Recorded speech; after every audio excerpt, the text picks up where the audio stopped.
Hi viewers, welcome to our channel. ప్రస్తుతం మనతో పాటు సీనియర్ జర్నలిస్ట్ దాము బాలా సార్ వారితో మాట్లాడదాం. నమస్కారం సార్. నమస్తే సార్, ఈడీ వాళ్ళు కవితను అరెస్ట్ చేసిన తర్వాత కోర్టులో ప్రవేశపెట్టి తమను కస్టడీకి అప్పగించాలని చెప్పేసి కోర్టు వారిని కోరారు. అయితే ఇప్పుడు కస్టడీకి కూడా అప్పగించేశారు. మరి ఫర్దర్ గా ఏం జరగచ్చు అంటారు సార్ కస్టడీకి అప్పగించిన తర్వాత? ఫర్దర్ గా మళ్ళీ ఎక్స్టెండెడ్ కస్టడీ అడగచ్చు వాళ్ళు, లేదా జైలుకి పెట్టచ్చు. మామూలుగా అయితే నాకు తెలిసి ఆమె ఖచ్చితంగా జైల్లో పెడతారు. ఇప్పుడిప్పుడే బయటికి కూడా రాదు. నేను మార్నింగ్ కూడా చెప్పాను, అలాగే జరిగింది. అయితే ఈ ప్రాసెస్ నిన్నటి నుంచి కూడా ఒక పెద్ద డ్రామా జరిగింది. నిన్న వచ్చి వాళ్ళు విచారించినప్పుడే నేను వీడియోలో చెప్పాను అరెస్ట్ చేస్తారని. ఎందుకంటే ప్యాటర్న్ సేమ్ ఉంటుంది అనమాట. వాళ్ళు మార్నింగ్ నుంచి ఈవినింగ్ వరకు కొన్ని గంటల పాటు సెర్చ్ చేస్తున్నారంటేనే ప్లాన్లో వచ్చారని. వాళ్ళు ఎంత ప్లాన్లో వచ్చారంటే రిటర్న్ ఫ్లైట్ కూడా కవితకు కూడా టికెట్ బుక్ చేసుకుని వచ్చారు ముందే. సో ఒక ప్లాన్లో వచ్చారు. అన్ని ఏర్పాట్లు ప్లాన్ చేసుకున్నారు. ఇక్కడ డీజీపీకి ఇన్ఫామ్ చేశారు, అరెస్ట్ అయినప్పుడు సెక్యూరిటీ రెడీగా ఉంటామని. ఇవన్నీ వాళ్ళు ప్లాన్ చేసుకున్నారు. ఎయిర్పోర్ట్ దగ్గర సెక్యూరిటీ పెంచారు. మొత్తం వాళ్ళు ఒక హై ప్రొఫైల్ అరెస్ట్ చేస్తే ఏమేమి చేయాలో వాళ్ళకి ఆల్రెడీ ఇట్లాంటి అరెస్టులు చాలా చేశారు కదా వాళ్ళు. సో వాళ్ళు ఉప ముఖ్యమంత్రులను చేశారు, ముఖ్యమంత్రి మొన్ననే హేమంత్ సోరెన్ చేశారు. ఈడీకి ఏంటంటే హై ప్రొఫైల్ పొలిటికల్ పర్సన్స్ని అరెస్టులు చేసినప్పుడు ఎలాంటి జాగ్రత్తలు తీసుకోవాలో వాళ్ళకి మొత్తం తెలుసు. అందువల్ల అన్ని రకాలుగాను వచ్చారు. యాక్చువల్గా ఈరోజు విక్రమ్ చౌదరి మన కవిత తరపున ఆర్గ్యూ చేసిన ఆయన రౌస్ అవెన్యూ కోర్టు, అంటే స్పెషల్ కోర్టు, అది రౌస్ అవెన్యూ అనే ఏరియాలో ఉంటుంది కాబట్టి రౌస్ అవెన్యూ కోర్టు అంటారు దాన్ని. అక్కడ చాలా గట్టిగానే వాదించారు ఆయన విక్రమ్ చౌదరి. ఆయన ఏమన్నారంటే ఈ ఈడీ కేసుని గురించి సెప్టెంబర్ 15న విచారణకు వచ్చింది సుప్రీంకోర్టులో. అప్పుడు ఈడీ ఏమని చెప్పింది, మేము ఈమెను అరెస్ట్ చేయము, సమ్మన్లో ఇవ్వము, విచారణకు పిలవమని అక్కడ అసిస్టెంట్ అడ్వకేట్ జనరల్ చెప్పాడు. కానీ వీళ్ళు దాన్ని ఉల్లంఘించి ఇప్పుడు వచ్చి అరెస్ట్ చేశారు. నిన్నంతా కూడా హైడ్రామా క్రియేట్ చేశారు. సో వీళ్ళు సుప్రీంకోర్టులో తాము ఇచ్చిన అండర్టేకింగ్నే తాము ఉల్లంఘించారు అనేది వాదన చేశాడు. అట్లాగే నళిని చిదంబరంకి ఇచ్చిన వెసులుబాటును ఈ కేసులో కూడా అప్లై చేసి ఒక మహిళగా ఇవ్వండి అనేది కూడా ఆయన వారికి చేశాడు. కానీ ఈడీ తరపున కూడా ఎన్కే మట్టా అండ్ జోయబ్ హసన్ వీళ్ళిద్దరు కూడా చాలా స్ట్రాంగ్గా వాదించారు. వాళ్ళు చెప్పింది ఏంటంటే, మేము సెప్టెంబర్ 15న సుప్రీంకోర్టులో ఏం చెప్పాము, 10 రోజుల పాటు సమన్లు ఇవ్వము అని చెప్పాం, కానీ విచారణ నుంచి మినహాయింపు ఇవ్వలేమనే మేము చెప్పాము. విచారణ చేయమని మేము చెప్పలేదు, అరెస్టు చేయమని మనం చెప్పలేదు. అరెస్టు చేయొద్దని, విచారణ చేయొద్దని కవిత విజ్ఞప్తి చేసింది అంతే. విజ్ఞప్తిని మీరు ఆర్డర్ అనుకోవద్దండి, టెంపరీగా మేము ఇచ్చిన 10 రోజుల గడువుని మీరు పర్మనెంట్గా అప్లై చేసుకొని మాట్లాడుతున్నారు అని వీళ్ళు కూడా చాలా స్ట్రాంగ్గా ఆర్గ్యూ చేశారు. కాబట్టి వీళ్ళకి ఏంటంటే సుప్రీంకోర్టు ప్రొటెక్షన్ ఏమీ లేదు. సుప్రీంకోర్టులో విచారణ జరుగుతుంది. విచారణ జరిగేంతవరకు అరెస్ట్ చేయొద్దని సుప్రీంకోర్టు ఏం చెప్పలేదు. సుప్రీంకోర్టులో ఏం విచారణ జరుగుతుంది, క్వాష్ పిటిషన్ మీద విచారణ జరుగుతుంది. ఈ కేసునే క్వాష్ చేసామన్నారు. ఈ కేసుని క్వాష్ చేయలేదు కదా సుప్రీంకోర్టు. విచారణ మాత్రం జరుగుతుంది. 19కి వాయిదా అయింది. ఒకవేళ క్వాష్ చేస్తే ఆటోమేటిక్గా వదిలేస్తారు. క్వాష్ చేయలేదు కదా, కాబట్టి ఈ లోపల ఆమెని అరెస్ట్ చేశారు. సో ఇప్పుడు కూడా వాళ్ళకి నిజంగా ఈ కేసులో ప్రైమా ఫేసి ఎవిడెన్స్ ఏమీ లేదని కానీ సుప్రీంకోర్టుని నమ్మిస్తే అప్పుడు సుప్రీంకోర్టు క్వాష్ చేసేయచ్చు. అదర్వైజ్ నాకు తెలిసి సుప్రీంకోర్టు క్వాష్ చేయడానికి ఏమీ స్ట్రాంగ్ గ్రౌండ్ లేదు. ఎందుకంటే వీళ్ళు అనేక డాక్యుమెంట్స్ సబ్మిట్ చేసుకున్నారు. దాదాపు 37 మంది దగ్గర 170 ఫోన్లు తీసుకున్నారు. ఆ ఫోన్లలో వీళ్ళు మాట్లాడుకున్నవన్నీ చాటింగ్ హిస్టరీ అంతా ఉంది. సుకేష్ చంద్రశేఖర్ అని అతను దీంట్లో మధ్యవర్తిగా వ్యవహరించానని చెప్తున్నాడు. ప్రజెంట్ జైల్లో ఉన్నాడు అతను అనేక సార్లు కవితతో తన చాటు అవన్నీ కూడా చూపించాడు. అతను కవితక్క అని కూడా సంబోధిస్తుంటాడు సుకేష్ చంద్రశేఖర్. అతను అనేకం పెట్టాడు.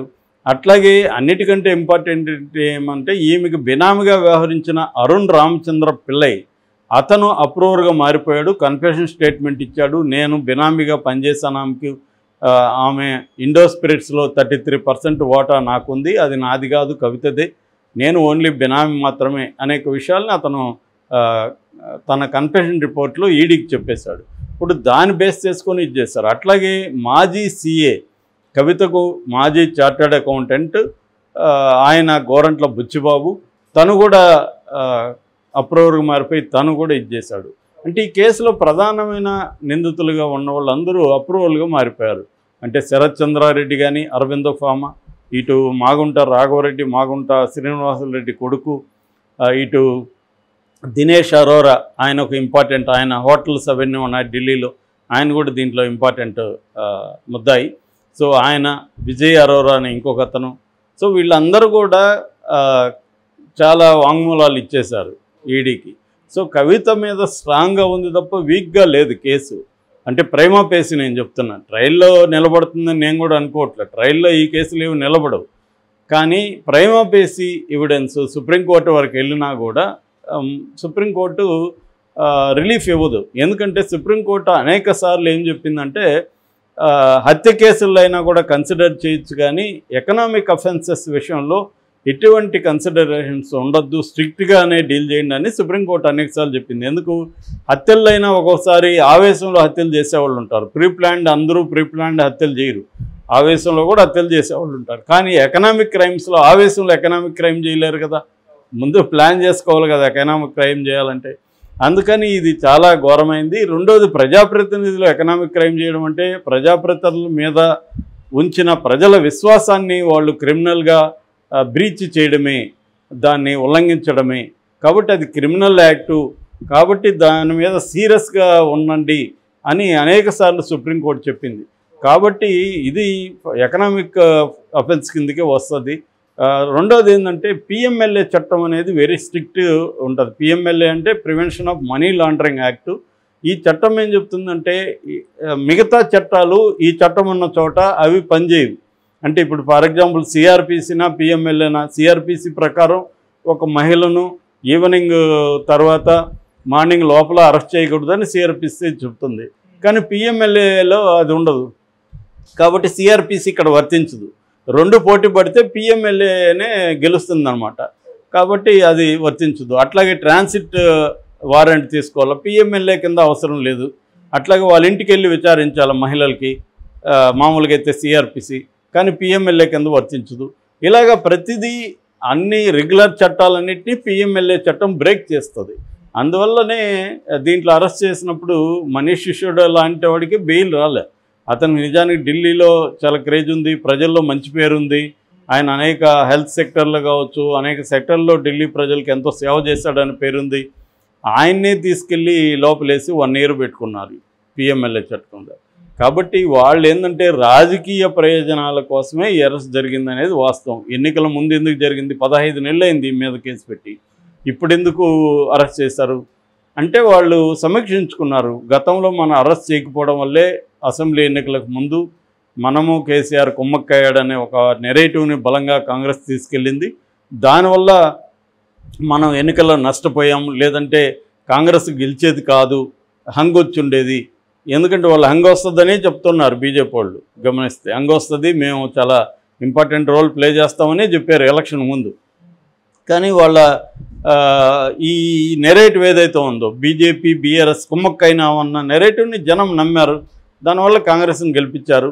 కాబట్టి ఇప్పుడైనా మనం ఇప్పుడు కూడా అదే కాంగ్రెస్ ప్రచారం చేస్తుంది, నమ్ముతున్నారు. ఎందుకంటే కేసీఆర్ వాంటెడ్లీగానే తన మనుషుల్ని బీజేపీలోకి పంపిస్తున్నాడు.